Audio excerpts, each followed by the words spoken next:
Hello friends, ನಮಸ್ಕಾರ. ಸುಗುಣ Jain YouTube ಚಾನಲ್ಗೆ ಸ್ವಾಗತ. ನಾನು ನಿಮ್ಮ ಪ್ರೀತಿಯ ಸುಗುಣ. ಯಾರೆಲ್ಲ ನನ್ನ ಚಾನಲನ್ನು ಸಬ್ಸ್ಕ್ರೈಬ್ ಮಾಡ್ಕೊಂಡು ವಿಡಿಯೋ ನೋಡ್ತಿದ್ರು ಅವರೆಲ್ಲರಿಗೂ ಕೂಡ ಥ್ಯಾಂಕ್ ಯು. ಹಾಗೆಯೇ ಯಾರೆಲ್ಲ ನನ್ನ ಚಾನಲನ್ನು ಇನ್ನೂ ಸಬ್ಸ್ಕ್ರೈಬ್ ಮಾಡದೆ ವಿಡಿಯೋ ನೋಡ್ತಿದ್ರು ಪ್ಲೀಸ್ ಸಬ್ಸ್ಕ್ರೈಬ್ ಮಾಡ್ಕೊಳ್ಳಿ. ನಾನಿವತ್ತೊಂದು ಸೂಪರ್ ಆದಂಥ ರೆಸಿಪಿಯೊಂದಿಗೆ ಬಂದಿದ್ದೇನೆ. ಬಾಳೆಹಣ್ಣಿನಿಂದ ಮಾಡುವಂಥ ಒತ್ತು ಶಾವಿಗೆನ ಮಾಡಿ ತೋರಿಸ್ತಾ ಇದ್ದಾನೆ. ಜೊತೆಗೆ ಕಾಯಿ ಹಾಲನ್ನು ಕೂಡ ಮಾಡಿ ತೋರಿಸ್ತಾ ಇದ್ದಾನೆ. ತುಂಬ ಅಂದರೆ ತುಂಬಾ ಟೇಸ್ಟಿಯಾಗಿರುತ್ತೆ. ನೀವು ಕೂಡ ಟ್ರೈ ಮಾಡಿ. ನಾನು ಮಾಡುವಂಥ ರೆಸಿಪಿಗಳನ್ನು ಟ್ರೈ ಮಾಡಿ. ಇಷ್ಟವಾದರೆ ಫ್ಯಾಮಿಲಿ ಫ್ರೆಂಡ್ಸ್ಗೆ ಶೇರ್ ಮಾಡಿ. ಹಾಗಾದರೆ ಹೇಗೆ ರೆಸಿಪಿಗಳು ಬಂತು ಅಂತೇಳಿ ನನಗೆ ಕಮೆಂಟ್ನಲ್ಲಿ ತಿಳಿಸಿ. ಹಾಗಾದರೆ ಬಾಳೆಹಣ್ಣಿನ ಒತ್ತು ಶಾವಿಗೆಗೆ ಏನೇನು ಇಂಗ್ರೀಡಿಯೆಂಟ್ಸ್ ಬೇಕು ಅಂತ ನೋಡ್ಕೊಂಡು ಬರೋಣವಾ?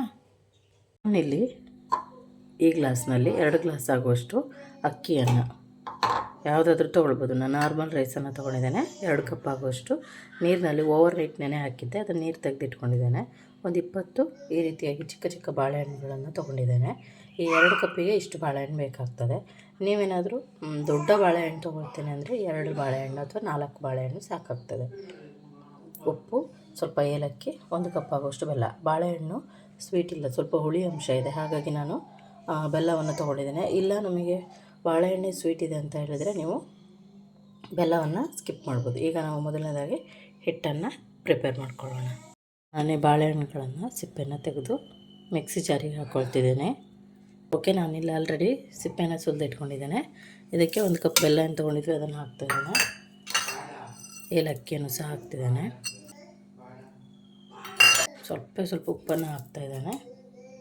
ಈಗ ಅದನ್ನು ಒಂದು ಸರಿ ಗ್ರೈಂಡ್ ಮಾಡಿಕೊಂಡು ಕ್ವಾಂಟಿಟಿ ಕಡಿಮೆ ಆದ ನಂತರ ಅಕ್ಕಿಯನ್ನು ಹಾಕ್ಕೊಂಡು ನಾವು ನೀಟಾಗಿ ಪೇಸ್ಟ್ ಮಾಡ್ಕೊಂಡು ಬರೋಣ. ಇದಕ್ಕೆ ನೀರು ಏನನ್ನು ಹಾಕೋ ಅವಶ್ಯಕತೆ ಇಲ್ಲ, ಅದರಲ್ಲೇ ಇದು ಗ್ರೈಂಡ್ ಆಗಲಿ. ಫಸ್ಟ್ ನೋಡ್ಬೋದು ನೀವು, ನಾನು ಇದಕ್ಕೆ ನೀರು ಹಾಕಿಲ್ಲ, ಆದರೂ ಇಷ್ಟು ತೆಳುವಾಗಿ ಇದೆ. ಈಗ ಇದಕ್ಕೆ ಸ್ವಲ್ಪನೇ ಅಕ್ಕಿಯನ್ನು ಹಾಕ್ಕೊಂಡು ನಾವು ಹಾಗೆಯೇ ಒಂದು ಸರಿ ಗ್ರೈಂಡ್ ಮಾಡ್ತೀನಿ. ನೀರು ಬೇಕಿದ್ರೆ ಮತ್ತೆ ಆ್ಯಡ್ ಮಾಡೋಣ. ಇದು ತುಂಬ ಗಟ್ಟಿಯಾಗಿದೆ. ಸ್ವಲ್ಪ ನೀರನ್ನು ಹಾಕ್ಕೊಂಡು ನಾನೀಗ ರುಬ್ಕೊಳ್ತೇನೆ. ಇದನ್ನು ಈ ಕನ್ಸಿಸ್ಟೆನ್ಸಿಯಲ್ಲಿ ರುಬ್ಕೊಂಡಿದ್ದೇನೆ. ಇದನ್ನೀಗ ಒಂದು ಪಾತ್ರೆಗೆ ಹಾಕ್ಕೊಳ್ಳೋಣ. ಒಂದು 1/4 ಕಪ್ ಆಗುವಷ್ಟು ನೀರನ್ನು ಆ್ಯಡ್ ಮಾಡ್ತಿದ್ದೇನೆ. ಓಕೆ, ನಾನು ಈ ಕನ್ಸಿಸ್ಟೆನ್ಸಿಗೆ ಮಾಡ್ಕೊಂಡಿದ್ದೇನೆ. ಹಿಟ್ಟನ್ನು ತುಂಬ ಗಟ್ಟಿಯಾದರೆ ಕಡುಬು ಅಥವಾ ಇಡ್ಲಿಗಳು ತುಂಬ ಗಟ್ಟಿ ಬರುತ್ತೆ. ತುಂಬ ಗಟ್ಟಿ ಬಂದರೆ ಅಷ್ಟೊಂದು ಚೆನ್ನಾಗಾಗೋದಿಲ್ಲ. ಹಾಗಾಗಿ ಇಷ್ಟು ಈ ಒಂದು ಅದಕ್ಕೆ ಇರಲಿ. ನೀವು ಬೇಕಿದ್ದರೆ ಇಡ್ಲಿ ಪಾತ್ರೆಯಲ್ಲಿ ಮಾಡ್ಕೊಳ್ಬೋದು ಅಥವಾ ಈ ರೀತಿಯಾಗಿ ಕಪ್ಗಳಲ್ಲಿ ಹಾಕಿ ಹಿಟ್ಟನ್ನು ಬೇಯಿಸ್ಕೊಳ್ಬೋದು. ನಿಮ್ಮ ಇಷ್ಟ, ಯಾವುದಕ್ಕಾದರೂ ಮಾಡ್ಬೋದು. ಅಥವಾ ನೀವು ಬಾಳೆ ಎಲೆಯಲ್ಲಿ ಕಡುಬು ರೀತಿಯಾಗಿ ಮಾಡ್ಕೊಳ್ತೇವೆ ಅಂತ ಹೇಳಿದರೆ ಆ ರೀತಿಯಾಗಿ ಕೂಡ ಮಾಡ್ಕೊಳ್ಬೋದು. ನಾನಿಲ್ಲಿ ಈ ರೀತಿಯಾಗಿ ಇಡ್ಲಿ ಪಾತ್ರೆ ಇದನ್ನು ಯೂಸ್ ಮಾಡ್ತಿದ್ದೇನೆ. ನೀವು ಯಾವ ಪಾತ್ರೆಯಲ್ಲಿ ಮಾಡ್ತೀರೋ, ಬಾಳೆಲೆ ಆದರೆ ಬೇಡ. ಇಲ್ಲ ಅಂತ ಹೇಳಿದರೆ ನೀವು ಸ್ವಲ್ಪ ಎಣ್ಣೆನೋ ತುಪ್ಪನೋ ಯಾವುದಾದ್ರೂ ಸ್ವಲ್ಪ ಒರೆಸ್ಬಿಟ್ರೆ ಕಡುಬು ಹಿಡ್ಕೊಳ್ಳೋದಿಲ್ಲ, ಬೇಗ ಎದ್ದು ಬರುತ್ತೆ ಅನ್ನೋ ಕಾರಣನ. ಓಕೆ, ಇದನ್ನೀಗ ನಾವು ಇಡ್ಲಿ ಪಾತ್ರೆ ಒಳಗೆ ಇಡೋಣ. ಓಕೆ, ನಾನು ಈ ರೀತಿಯಾಗಿ ಬೇಳೆ ಇಟ್ಟಿದ್ದೇನೆ. ಇನ್ನೊಂದಕ್ಕೂ ಸಹ ನಾನು ಅದೇ ರೀತಿಯಾಗಿ ಮಾಡ್ತೇನೆ. ಓಕೆ, ಇದಾಗಿದೆ.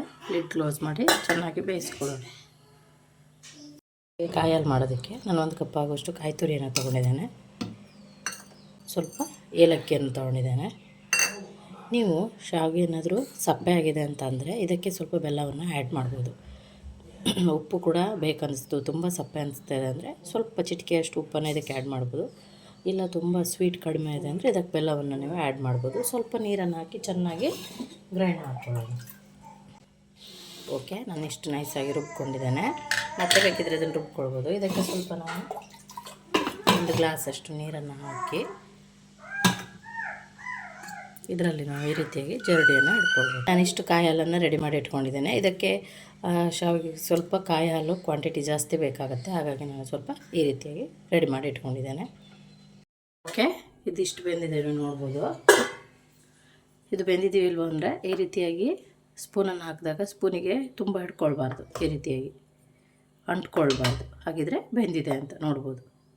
ಈಗ ಇದನ್ನು ಆರಲಿಕ್ಕೆ ಬಿಡಬಾರ್ದು. ಬಿಸಿ ಬಿಸಿಯಾಗಿ ನಾವು ಶಾವಿಗೆಯನ್ನು ಮಾಡೋದ್ರಿಂದ ಅಂತ ಹೇಳಿದರೆ ಅದು ಅಂಟ್ಕೊಳ್ಳುತ್ತೆ ಮತ್ತು ಸರಿಯಾಗಿ ಬೀಳೋದಿಲ್ಲ. ಹಾಗಾಗಿ ಈಗ ಬಿಸಿ ಬಿಸಿಯಾಗಿ ನಾವು ಇಡ್ಲಿಯನ್ನು ಏನಿದ್ದೇವೆ ಇದನ್ನು ತೆಗೆದು ಹಾಗೆಯೇ ನಾವು ಚಕ್ಲಿ ಮಿಕ್ಕರ್ ಏನಿದೆ ಅದರಲ್ಲಿ ಮಾಡ್ತಾಯಿದ್ದೇವೆ. ನೋಡ್ಬೋದು ಈ ರೀತಿಯಾಗಿ ಬಂದಿದೆ. ಸ್ವಲ್ಪ ಕೂಡ ಇದು ಆರಬಾರ್ದು, ಆರಿದರೆ ಒತ್ತಲಿಕ್ಕೆ ಕಷ್ಟ ಆಗುತ್ತೆ. ನೋಡ್ಬೋದು. ನಾನು ಇದನ್ನು ಯೂಸ್ ಮಾಡ್ತಿದ್ದೇನೆ. ನಿಮಗೆ ಸ್ವಲ್ಪ ದೊಡ್ಡ ಸೈಜ್ ಬೇಕಾದರೆ ದೊಡ್ಡ ಸೈಜಿದು ಯೂಸ್ ಮಾಡ್ಬೋದು. ಅವನ್ನ ಸವರ್ಕೊಳ್ತಿದ್ದೇನೆ, ಯಾಕಂದರೆ ಹಿಡ್ಕೊಳ್ಬಾರ್ದು, ಅಂಟ್ಕೊಳ್ಬಾರ್ದು ಅನ್ನೋ ಕಾರಣಕ್ಕಿಟ್ಟು. ಇದಕ್ಕೂ ಸ್ವಲ್ಪ ತುಪ್ಪವನ್ನು ಸವರ್ಕೊಳ್ತಿದ್ದೇನೆ. ಇಡ್ಲಿ ಏನು ಮಾಡ್ಕೊಂಡಿದ್ವಿ ಇದನ್ನು ಬಿಸಿ ಬಿಸಿಯಾಗಿ ಇದಕ್ಕೆ ಹಾಕಬೇಕು. ನಾನೊಂದು 3 ಹಾಕ್ತಾಯಿದ್ದೇನೆ. ಇದನ್ನು ಕ್ಲೋಸ್ ಮಾಡಿ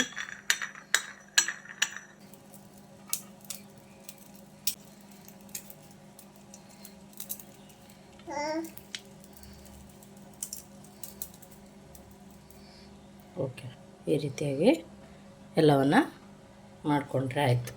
ಓಕೆ,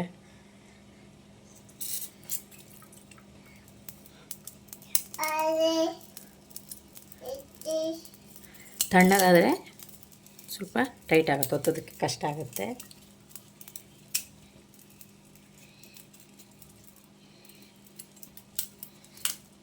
ಓಕೆ, ನಾನು ಈ ರೀತಿಯಾಗಿ ಮಾಡ್ಕೊಂಡಿದ್ದೆ. ನೀವು ಉಳಿದದ್ದೆಲ್ಲವನ್ನು ಇದೇ ರೀತಿಯಾಗಿ ಮಾಡಿಕೊಂಡ್ರೆ ಆಯಿತು. ಓಕೆ, ಬಾಳೆಹಣ್ಣಿನ ಒತ್ತು ಶಾವಿಗೆ ರೆಡಿಯಾಗಿದೆ. ಇದನ್ನು ಬಿಸಿ ಬಿಸಿ ತುಪ್ಪದ ಜೊತೆ ಅಥವಾ ಕಾಯಿ ಹಾಲಿನ ಜೊತೆ ಸೇವಿಸಿದ್ರೆ ತುಂಬಾ ಟೇಸ್ಟಿಯಾಗಿರುತ್ತೆ. ನೀವು ಕೂಡ ಮನೇಲಿ ಟ್ರೈ ಮಾಡಿ, ಹೇಗಾಗಿದೆ ಅಂತ ಕಮೆಂಟ್ನಲ್ಲಿ ತಿಳಿಸಿ. ಇನ್ನೊಂದು ಹೊಸ ವಿಡಿಯೋದೊಂದಿಗೆ ನಿಮ್ಮನ್ನು ಭೇಟಿ ಆಗ್ತೇನೆ. ಅಲ್ಲಿವರೆಗೂ take care, bye, thank you.